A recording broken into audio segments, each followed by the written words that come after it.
అంటే ఈ స్థాయి అప్లాజ్ గాని, ఈ స్థాయి స్పందన గాని అంటే ఇంత అప్లాజ్ రావటం మీరు ముందు ఎక్స్‌పెక్ట్ చేసారా? లేకపోతే లేదు ఒక మంచి సినిమాగా ఉంటుంది అనుకున్నారా? ఈ స్థాయి ఎక్స్‌పెక్ట్ చేసారా? ఈ స్థాయి రిజల్ట్ వస్తుందని?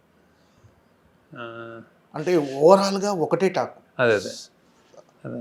అంటే ఈ స్థాయి నేను ఏ సినిమాకి ఈ స్థాయి అని ఎప్పుడు అనుకోనండి. బేసిక్‌గా జనరల్‌గా కొన్ని అంటే ఆహ్, బాగా బ బు అంటే మంచి సినిమా తీస్తున్నాము, కొత్తగా తీస్తున్నాము. అందరికి నచ్చుతది, స్పెషల్‌గా ఉంటది.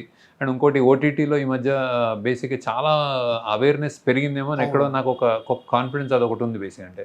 అంటే ఎక్కడో మనం మేకర్స్‌గా మనం వెనకబడతామని ఆడియన్స్ కొంచెం ముందుంటారు ఎక్కువగా. అవును సార్. సో, ఆ నమ్మకం ఉంది. అంటే ఈ మధ్య బాగా చూస్తున్నారు. అండ్ ఎనీథింగ్ ఒక్క రిపీట్ గాని, ఒక్క రొటీన్ ఉంటే ఒక్క షో కాదు, హాఫ్ ఎ షో కూడా పడట్లే. యెస్. ఇంటర్వెల్ నుంచే మ్యాట్‌నీకే డ్రాప్ సార్ అదే అంతే. అంతే ఇంక అసలు వెళ్ళిపోతున్నారు. సో, ఇలాంటియన్నీ ఏమనిపించిందంటే దే ఆర్ ప్రాబబ్లీ వెయిటింగ్. ఒక హ్మ్.